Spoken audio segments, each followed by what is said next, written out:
Hello मेरे प्यारे बच्चों, मैं मनोज सर आप सभी का इस वीडियो में स्वागत करता हूं।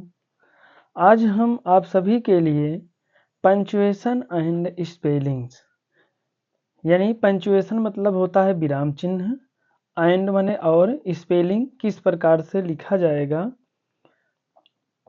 आज हम इसी के बारे में चर्चा करने वाले हैं इस वीडियो में।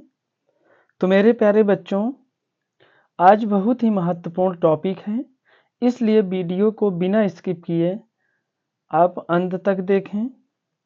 आज आप सभी को जो इंग्लिश में विराम चिन्ह या पंक्चुएशन से संबंधित जो भी समस्याएं हैं, आज आपकी दूर हो जाएगी।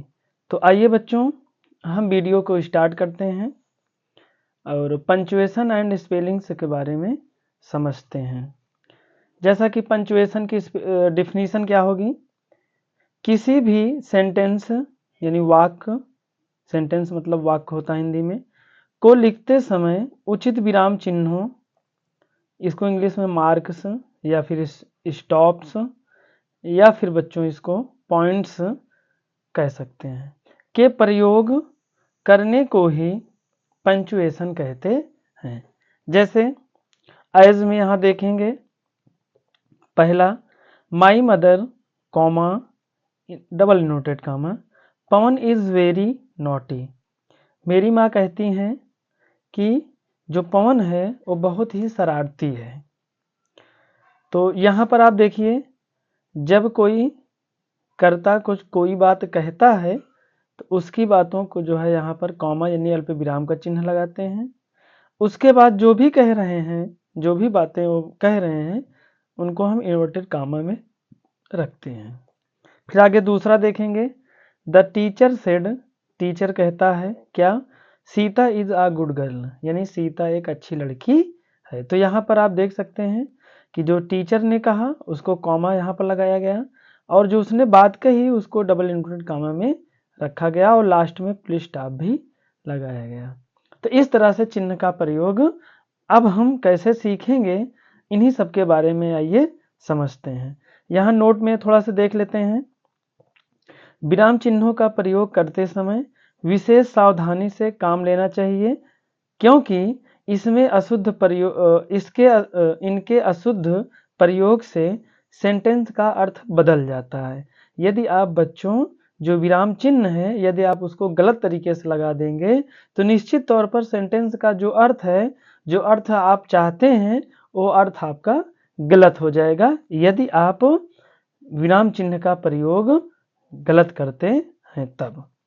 फिर आगे देखेंगे, यहाँ पर कुछ विराम चिन्हों के प्रकार और उनका प्रयोग, यानी किस प्रकार से विराम चिन्ह होंगे और उनका प्रयोग हम कहाँ कैसे करेंगे, इन सब के बारे में हम आज जानेंगे। जैसा कि जो मेन चीज़ें हैं, आज आपको हम 6 प्रकार के लेके आए हैं, जैसा full stop, comma, note of interrogation, inverted commas और एपोस्ट्राफी, कैपिटल लेटर।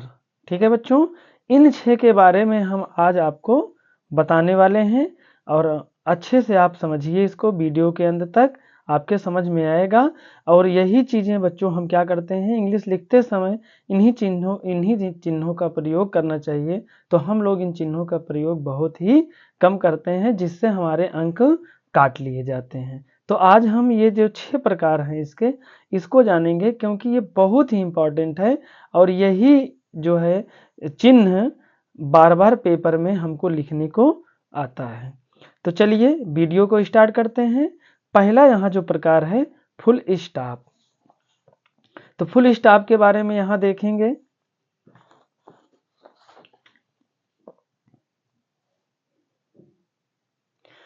तो यहाँ देखेंगे फुल स्टॉप। फुल स्टॉप का मतलब होता है बच्चों पूर्ण विराम। पूर्ण विराम का जो चिन्ह होता है इंग्लिश में, वो यहाँ पर ऐसे बिंदी लगाया जाता है। बाकी बच्चों हम हिंदी में आपके लिए जो है लाएंगे जब, तो वहाँ बताएंगे कि आप हिंदी में इसका प्रयोग कैसे करेंगे। आज हम इंग्लिश के बारे में देख रहे हैं। इसकी थोड़ा सा देख लेते हैं। इसमें जब किसी सेंटेंसेस यानी सेंटेंस का भाव पूर्ण हो जाता है तो फुल स्टॉप लगाया जाता है, क्योंकि सेंटेंस के आगे फुल स्टॉप का प्रयोग क्यों करते हैं? ठहराव या रुकने के लिए किया जाता है। कहने का मतलब ये है कि जब कोई सेंटेंस पूरा हो जाता है तो आगे एक बिंदी लगाया जाता है, जिसको क्या कहा जाता है? Full stop. आइए यहाँ देखते हैं एज में, एग्जाम्पल में इसके, Radha goes to school, Radha school जाती है। अब बच्चों राधा स्कूल जाती है, ये अपने आप में एक सेंटेंस है, इसलिए यहाँ पर हम क्या लगाएंगे? फुल स्टॉप लगाएंगे। दूसरा देखेंगे, the students sing a song, यानी छात्र जो हैं वो क्या कर रहे हैं? एक गाना गा रहे हैं। यहाँ पर क्या है कि ये अपने आप में एक सेंटेंस पूर्ण है, अर्थात पूरा है, इसलिए यहाँ पर फुल स्टॉप का प्रयोग किया गया। आगे स्टैंड अप, स्टैंड अप मतलब होता है खड़े हो जाओ, तो ये भी अपने आप में क्या है? वाक्य, एक सेंटेंस पूर्ण हो रहा है, इसलिए यहाँ क्या लगाएंगे? फुल स्टॉप का प्रयोग करेंगे या फिर फुल स्टॉप का चिन्ह लगाएंगे। अब हम लोग इसके जो दूसरा जो पार्ट था, कॉमा, कॉमा को हिंदी में कहते हैं अल्प विराम। अल्प विराम ऐसे नीचे लगाया जाता है, ये अल्प विराम का चिन्ह है। फिर आगे देखेंगे, कॉमा, अल्प विराम का प्रयोग हम लोग अलग अलग स्थानों पर देखते हैं। कहने का मतलब है कि हम लोग इसका प्रयोग कई जगह जैसे होता है, तो उन जगहों पर कहाँ किस प्रकार से होगा, इसके बारे में हम आपको यहाँ पर बताने वाले हैं। जैसा कि पहला है नॉमिनेटिव ऑफ एड्रेस, यानी पते का कर्ता कारक। जो कर्ता कारक है उसके पते का कैसे होगा, वहां पर हम देखेंगे। जैसे यहाँ एग्जाम्पल में एज में देखेंगे, सुहानी कॉमा कम टू मी। कहने का मतलब है सुहानी से कहा जा रहा है कम टू मी, मतलब मेरे पास आओ। या फिर आप कम टू मी सुहानी, ऐसे भी आप कह सकते हैं कि मेरे पास आओ सुहानी। तो दोनों वाक्य आपका क्या है बच्चों? यहाँ पर सही होगा, लेकिन आपको ध्यान देना है कि अंत में फुल स्टॉप लगाना है। और यहाँ पर जो दो शब्द की बातें हो रही हैं, कर्ता और उसके बाद जिसके द्वारा ये बातें कही जा रही हैं, उसको हम अलग करने के लिए यहाँ पर अल्प विराम का प्रयोग करेंगे। जैसे दूसरा देखेंगे, बॉयज सिट डाउन, यानी लड़के, यानी सभी लड़के बैठ जाओ। या फिर आप सिट डाउन बॉयज, यानी बैठ जाओ सभी बच्चे, आप ऐसे भी लिख सकते हैं। फिर आगे देखेंगे, दूसरा नंबर जो इसका बी नंबर है, नॉमिनेटिव अब्सोल्ट ट्रेज, मतलब वाक्यांशों में नाममात्र कर्ता कारक। इसके बारे में हम थोड़ा सा देखेंगे। जैसे यहाँ दिया है, डे डाउनिंग वी रोज, यानी कहने का मतलब यह है कि दिन उगते ही हम क्या करते हैं? उठ जाते हैं। तो यहाँ पर देखिए डे अलग हो गया, डाउनिंग में यहाँ अलग हो गया, बाकी ये तो अलग है ही। फिर दूसरा देखेंगे, the work having been finished we went home. यहाँ देखिए the work having been finished के बाद यहाँ पर अल्प विराम अर्थात कॉमा का प्रयोग किया गया है, और उसके बाद ये जो दूसरा वाला वाक्य है उसको अलग कर दिया गया है। यानी कहने का मतलब यह है कि काम खत्म होने पर हम कहाँ चले गए? घर चले गए। फिर आगे देखेंगे तीसरा क्या है, जब केस में अपोजिशन यानी मामला पक्ष में सेंटेंस के बीच में आए तो पहले और पीछे दोनों स्थान पर कॉमा का लगाते हैं या कॉमा का प्रयोग करते हैं। जैसे यहाँ देखेंगे, इंदिरा गांधी, यहाँ जो नाम हो गया इसको अलग कर दिए।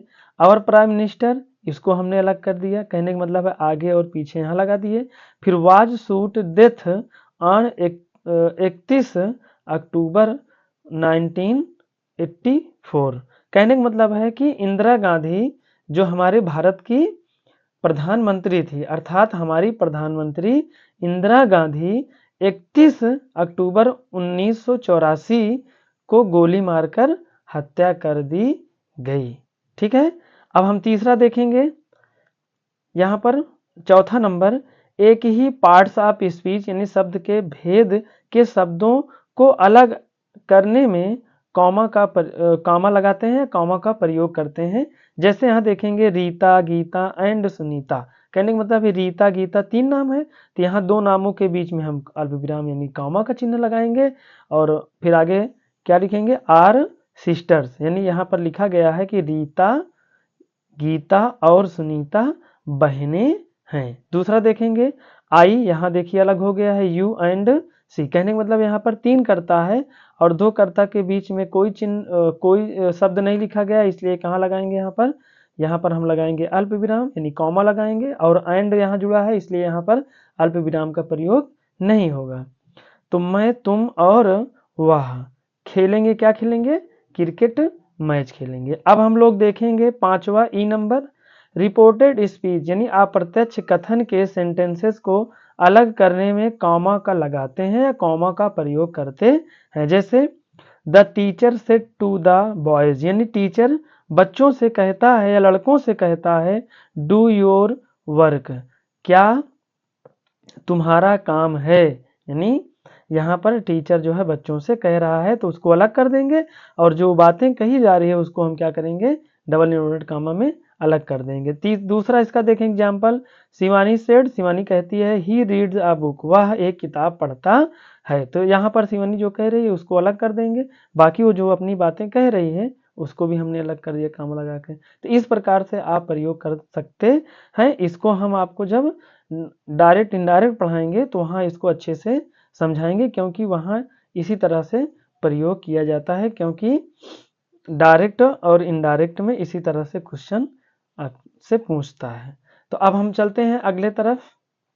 अगला जो है हमारा यहाँ पर एफ नंबर, यस या नो के बाद भी कामा लगाया जाता है, यानी यस या नो भी आता है तब फिर हम वहाँ कामा लगाएंगे। जैसे yes I shall read the Ramayana, yes माने हाँ मैं क्या करता हूँ? रामायण पढ़ूंगा। फिर आगे दूसरा नो माने नहीं, we shall not make a noise, मतलब हम शोर नहीं मचाएंगे। यहाँ देखिए यस के बाद कॉमा लगा है, नो के बाद भी कॉमा लगा है, तो इस तरह से आप लगा सकते हैं। फिर आगे अगला देखेंगे, लेटर यानी पत्र में सॉल्यूशंस यानी अभिवादन तथा कंप्लीमेंट्री क्लोज यानी सम्मान सूचक के बाद कामा लगाते हैं। तो यहाँ देखेंगे डियर सर, प्रिय सर, यहाँ पर क्या लगाएंगे? कामा लगाएंगे। टू सेवा में, योर ओबिडेंटली यानी आपका आज्ञाकारी।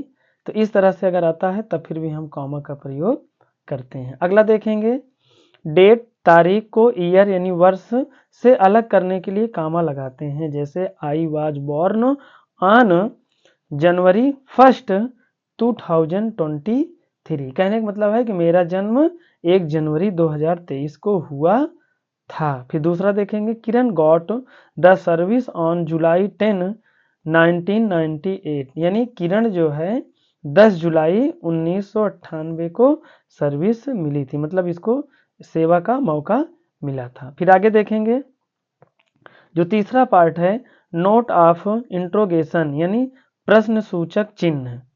यहाँ देखेंगे इसका प्रयोग जब सेंटेंस में प्रश्न पूछा या किए जाते हैं तो हम कॉमा का प्रयोग करते हैं, या फिर इस तरह का किए जाते हैं तो यहाँ पर लिखिएगा प्रश्न सूचक चिन्ह का प्रयोग करते हैं। आइए देखते हैं, हु आर यू, तुम कौन हो। यहाँ आपसे प्रश्न किया जा रहा है इसलिए यहाँ पर क्या लगाएंगे? हंसिया लगा के नीचे बिंदी रखेंगे, अर्थात इसको कहते हैं प्रश्न सूचक चिन्ह। फिर दूसरा देखेंगे, हाउ डज ही स्लीप, मतलब हाउ माने कैसे, वह यानी वह कैसे सोता है। फिर अगला देखेंगे, व्हाट इज योर नेम, तुम्हारा नाम क्या है। फिर आगे, वेयर डू यू लिव, तुम कहाँ रहते हो। इस तरह से हम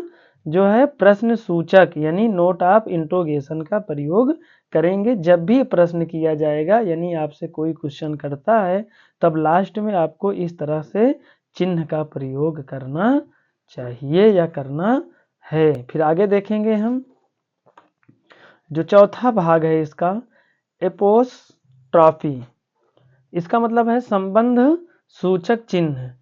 इस चिन्ह का प्रयोग आमतौर पर अपनी बातों को प्रकट करने के लिए किया जाता है। जैसे यहाँ देखेंगे, दिस इज मोहन्स वॉच, मतलब यह घड़ी किसकी है? मोहन की है।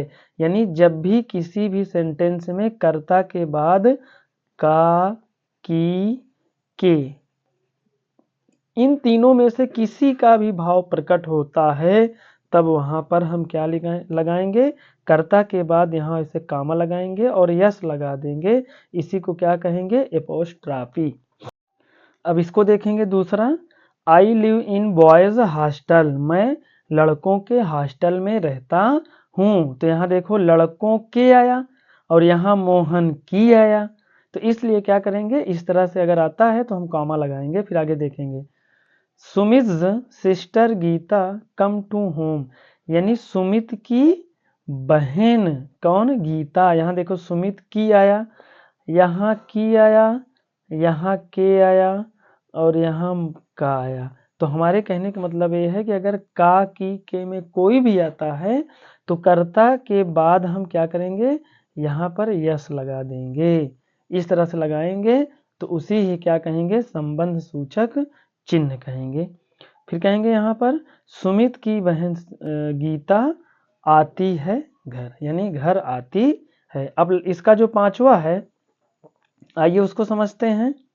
इन्वर्टेड कामाज यानी अवतरण चिन्ह। अवतरण का चिन्ह इस प्रकार से लगता है जिसको हम आप अपनी भाषा में डबल इन्वर्टेड कामा चालू, डबल इन्वर्टेड कामा बंद कहते हैं। अब इसको देखेंगे, इस चिन्ह का प्रयोग किसी के द्वारा कही गई बातों को ज्यों का त्यों रखने के लिए किया जाता है।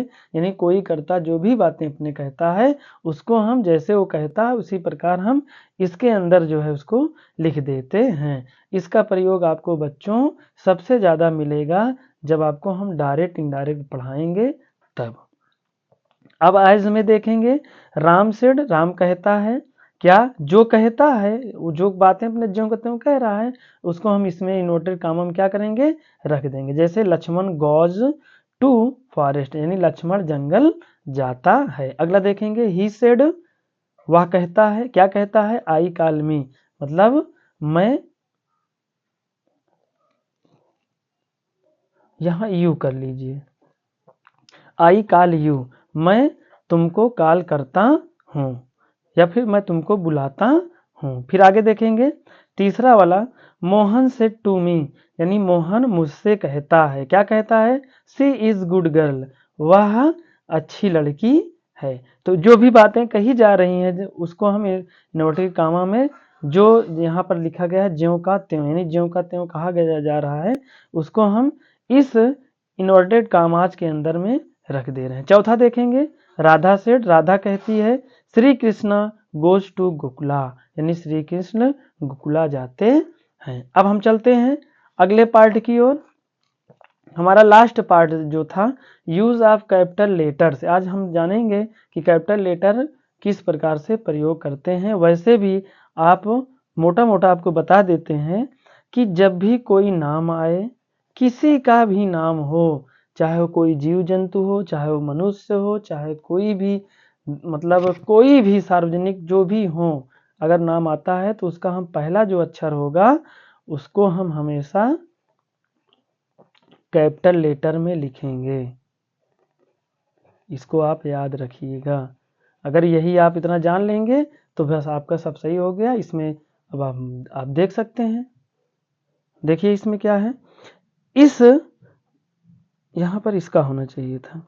इसका प्रयोग अलग अलग स्थानों पर किया जाता है। जैसे पहला देखेंगे, सेंटेंस को शुरू करने से पहले पहला अक्षर बड़े लेटर में लिखते हैं। जैसे he is an honest boy, यानी वह एक ईमानदार लड़का है। यहाँ देखा गया है तो पहला अक्षर क्या है, बड़े में है। फिर आगे देखेंगे, I am a poor man, मैं एक गरीब आदमी हूँ, यहाँ देखिए बड़ा अक्षर है।